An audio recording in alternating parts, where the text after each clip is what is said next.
होता है वो ये होता है कि हमें सबसे पहले अपने नोट्स को पढ़ना है, उसके बाद नोट्स को अच्छे से याद करने के बाद हमें अपने मॉड्यूल पर जाना है, अपनी क्वेश्चन प्रैक्टिस पर जाना है और उन्हीं क्वेश्चंस को हमें बार बार करते रहना है। और उसके बाद हमें मॉड्यूल अच्छे से सोल्व करने के बाद हमें एनसीईआरटी पढ़ने पर जाना है। वो क्योंकि एनसीईआरटी की कई लाइनें ऐसी होती है जिनसे रिलेटेड क्वेश्चंस अगर हम देख लेते हैं तो ही हमें वो समझ आती हैं अच्छे से।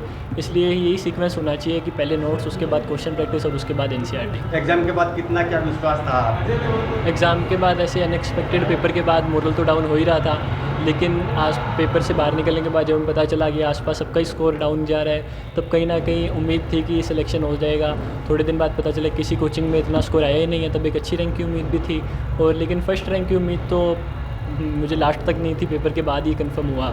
जो है आपने किस तरह से कितने घंटे प्रतिदिन तैयारी की?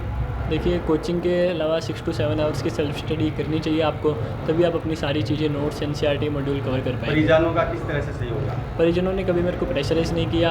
अब चाहे परफॉर्मेंस ज़्यादा अच्छी हो चाहे बुरी, उन्होंने हमेशा मेरे को यही कहा कि अपनी मेहनत लगातार करते रहना है।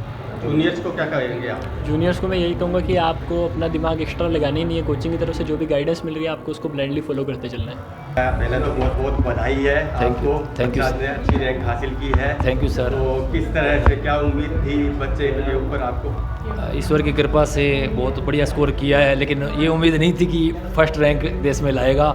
और हमेशा इसकी सिस्टर यानी मेरी बेटी ने कोऑपरेट करती थी, जब भी वो कभी नर्वस होता, कोई बात करता तो उससे बात करता कि भी बेटी से क्या करूं, तब वो यही कहती थी इसको कि भी बस अपना काम करते रहो, कर्म करो, फल की इच्छा ईश्वर पर छोड़ दो। जैसे गीता में भगवान श्री कृष्ण ने कहा है, कर्म पर आपका अधिकार है, फल पर नहीं। तो आप अपना बेस्ट करो, बाकी ईश्वर के ऊपर छोड़ दो। बच्चे जो है डिप्रेशन भी कई ले रहे हैं, कई जो हाथ से भी ट्रेजेडी भी हुई है, तो उसको लेकर क्या कहेंगे, किस तरह से बच्चों को? मैं खुद एक गवर्नमेंट टीचर हूँ, इसलिए मैं समझता हूँ इस बात को कि मैं रोज़ बच्चों को फेस करता हूँ। लेकिन मैं यही कहूँगा कि आप गुरु को सब कुछ माने, क्योंकि गुरु गोविंद दो खड़े काके लागू पाए, बलिहारी गुरु आपने गोविंदियो बताए।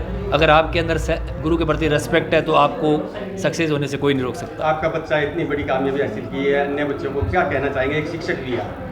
मैं यही कहना चाहूँगा कि अपने माता पिता का रेस्पेक्ट करें और साथ ही साथ अपने गुरुजनों के सानिध्य में रहकर अपना बेस्ट करें, बाकी ईश्वर के ऊपर छोड़ दें।